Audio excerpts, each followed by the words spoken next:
Our MC slouches at his desk, the hum of his apartment soothing him into a rare calm. Suddenly, frantic knocking at the door jolts him awake. He freezes for a moment, hoping the knocking will stop, but it doesn't. It continues, urgent, followed by a woman's voice. His heart tightens with unease. He hasn't had a visitor in months, let alone someone like that. Anxiety gnaws at him as he approaches the door, each step measured and cautious. Through the peephole, he squints, but it's no use. The glass is fogged over, a problem he's neglected to fix since moving in. He sits up straight, his senses sharpening. Who could it be? A neighbor? Maybe someone from management with a complaint. But he's been careful, quiet, barely leaving his apartment except for groceries. Frustrated, he steps back and clenches his fists, his mind running wild. What if it's something more sinister? A scam? A trap?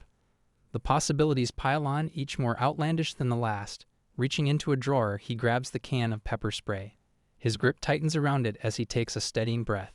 Bracing himself, he swings the door open, and what he sees freezes him in place. A teenage girl stands before him, barely older than 18, with glasses perched on her nose and a flush spreading across her cheeks. Her wide, determined eyes meet his, and for a moment, neither of them moves. She speaks, her tone firm, yet carrying a hint of nervousness. Her words strike Mega like a sudden gust of wind, leaving him disoriented. The pepper spray drops as his mind races to process what she's just said. Before he can respond, a loud thud from the neighboring apartment interrupts them. A muffled voice shouts through the wall, something about taking their flirting inside. Embarrassment floods Mega's chest, and without thinking, he quickly ushers the girl into his apartment, shutting the door behind them. Seated across from him in the cramped living room, the girl nervously fidgets with her skirt, her confidence wavering as she takes in the cluttered space. Mega can't hide his disbelief. A stranger, someone he's never met, has barged into his life offering to fix it in the most unconventional way possible. He feels heat rising to his face, unsure how to respond. She knows about his social media post. The memory comes rushing back.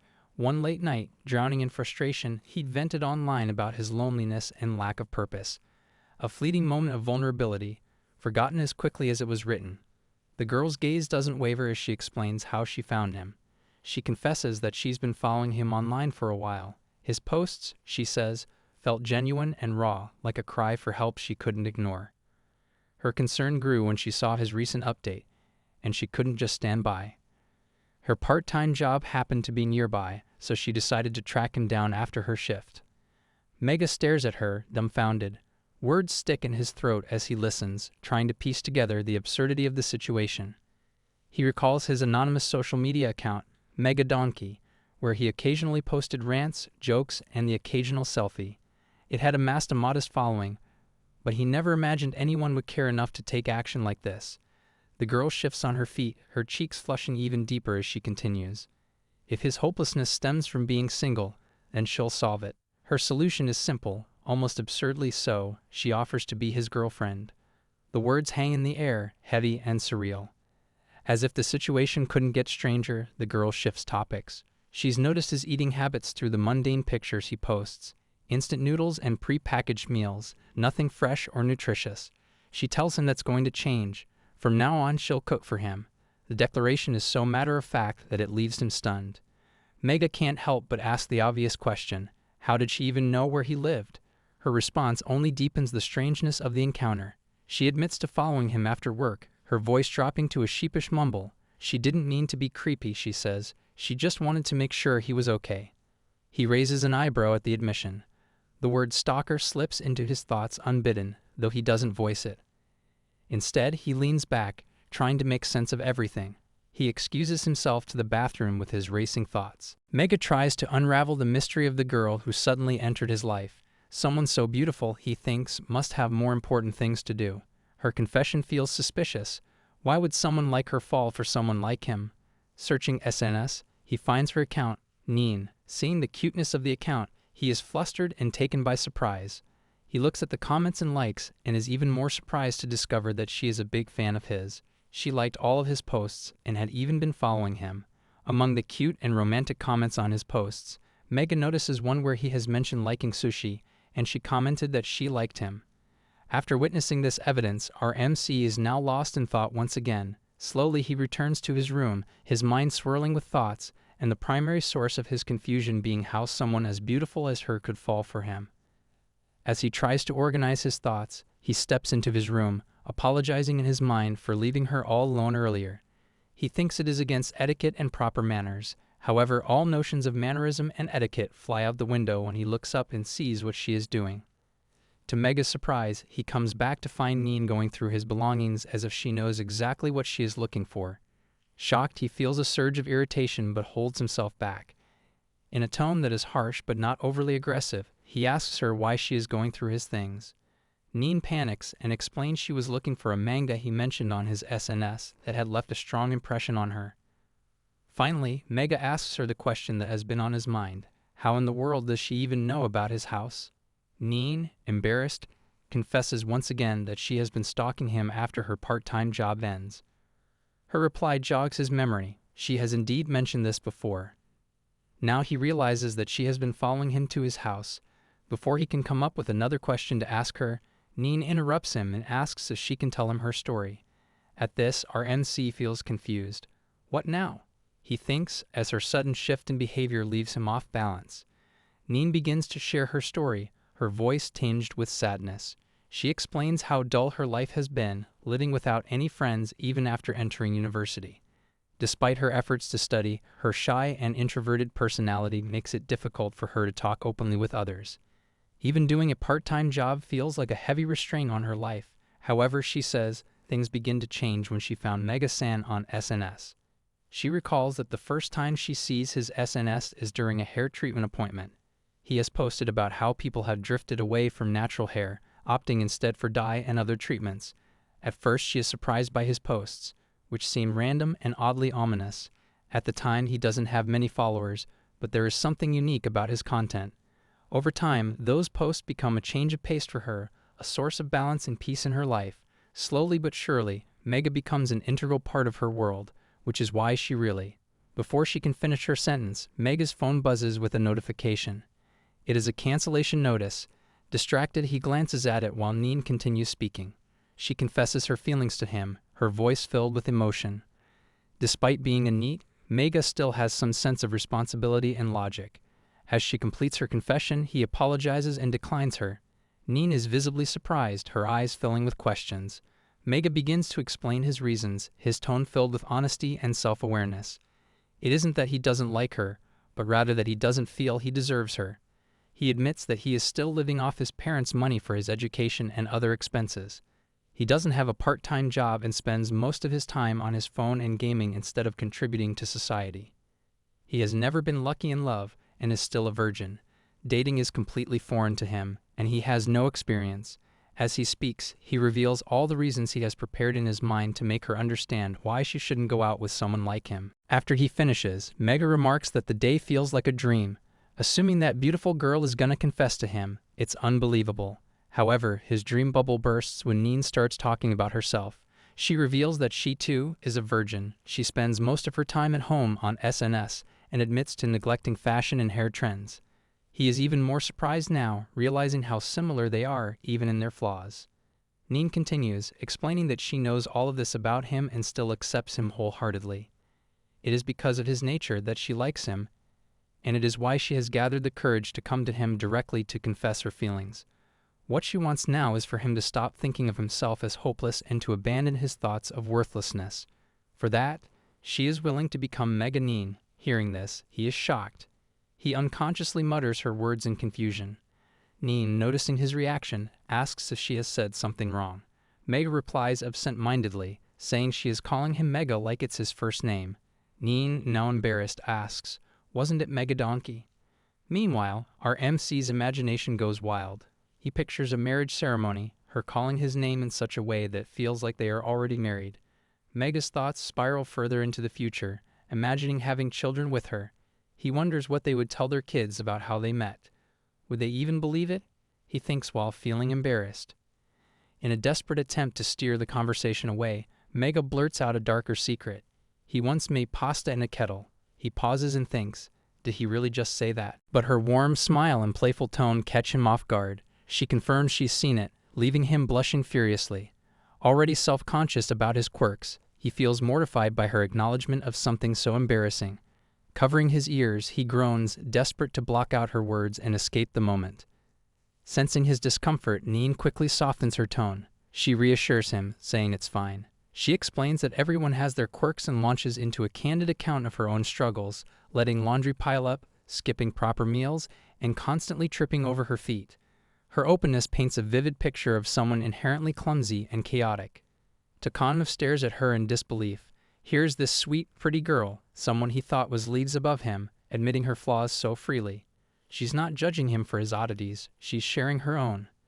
Emboldened by her response, he hesitates for only a moment before confessing.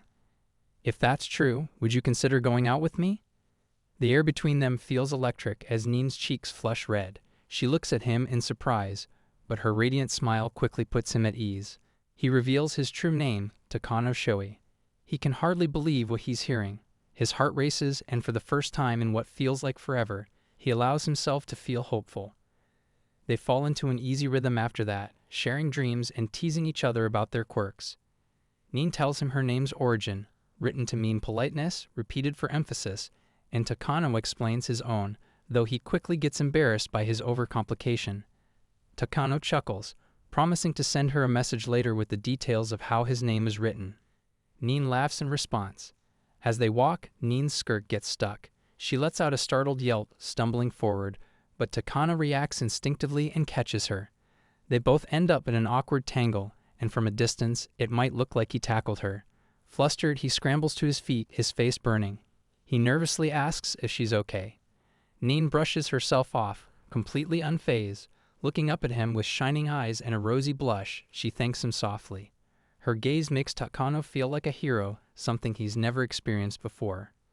Later that night, Takano wakes from an accidental nap to find he's missed one of his online lectures. Groggy and annoyed, he grabs his phone to check the time. Among the notifications, he spots a message from Neen, a cheerful good morning text, along with a casual update about heading to her part-time job. The memory of their earlier conversation floods back, and Takano smiles.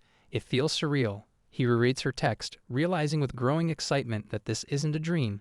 He has a girlfriend now. The thought fills him with both joy and a sense of responsibility. For the first time, he feels motivated to take his studies and life more seriously, not just for himself, but for her. Feeling hungry, Takano decides to head to the nearby convenience store. As he browses the aisles, grabbing a quick meal and an energy drink, he hears a clatter behind him. Turning to see what happened, he freezes. Standing behind the counter, a sheepish look on her face, is Neen. Her mask has slipped down, revealing her identity. The name badge on her uniform confirms it, Sasakura Neen. Neen? Takano blurts out, his voice tinged with disbelief. Neen's eyes widen as she scrambles to pull her mask back up, her cheeks flushing pink. Takano stares at her, piecing everything together. Her familiarity with his routine, her kind words, her insights about his struggles, it all makes sense now. She wasn't some random stranger who happened to stumble into his life. Fate, in its strange and winding way, had brought them together, and he silently vows not to take it for granted. After returning from the convenience store, Takano sits silently in his room, staring at his smartphone. His expression is tense as if he's weighing a critical decision. On his screen, the words "a follower became my girlfriend" blink back at him. It's just a draft for an SNS post, but it feels monumental, a statement that marks a milestone he never thought he'd reach. Takano hesitates. Posting it would break the anonymity he's carefully maintained online, and he worries about the prying eyes it might attract. After a long pause, he deletes the draft. Sharing something so personal, especially about Neen, feels like an intrusion on their budding relationship. It's a moment he wants to keep just for himself. Instead, he navigates to Neen's SNS profile. Her page, filled with cheerful photos and updates, feels so different from his own sparse and melancholic posts. It's hard to believe that just a day ago, she was a stranger, and now she's a part of his life, his girlfriend. The realization feels surreal but comforting, like a warm light cutting through his otherwise quiet world. As he scrolls, his phone buzzes with a message. It's Neen, greeting him and mentioning she's on her lunch break. She's included a picture of her bento, a simple yet delicious-looking meal. The sight of it makes him smile. He replies quickly, complimenting her lunch, asking if she's enjoying it, and thanking her for her hard work. When she tells him her shift ends at 9:00 p.m., he finds himself eagerly looking forward to hearing from her again. At the convenience store, Neen finishes her break and returns to work. A colleague mentions a surplus of energy drinks that are close to expiration, inviting her to take some. She notices that many are Takano's usual choices and smiles to herself as she gathers a few. The thought of surprising him later fills her with quiet joy. By evening, the rain that had threatened all day finally begins to pour. Takano stares out his window, worried. Does Neen have an umbrella? He checks the time. It's almost 9 p.m. And without a second thought, grabs 2 umbrellas and heads out into the storm. Running through the downpour, he reaches the store just as Neen steps outside. She's already holding an umbrella, looking surprised to see him. "What are you doing here in this weather?" she asks, puzzled but smiling. Takano stammers, claiming he was nearby, though the excuse sounds flimsy. Neen raises an eyebrow, skeptical. She then notices the extra umbrella in his hand and grins knowingly. "Why do you have 2? She asks, her tone teasing. Takano flushes, fumbling for an explanation. Finally, he admits he didn't want her to get wet in the rain. Her expression softens. She playfully takes the second umbrella from him, even though she already has one, thanking him for being thoughtful. Before leaving, she shows him the bag of energy drinks, laughing about how predictable he is. As she walks away into the rainy night, Takano feels a mix of embarrassment and quiet happiness. He watches her retreating figure, thinking about how these little moments, her thoughtfulness, his awkwardness, their shared smiles, are what make their connection special. Standing there in the rain, he realizes something important. Relationships aren't built on grand gestures or dramatic declarations, but on small, meaningful acts of care.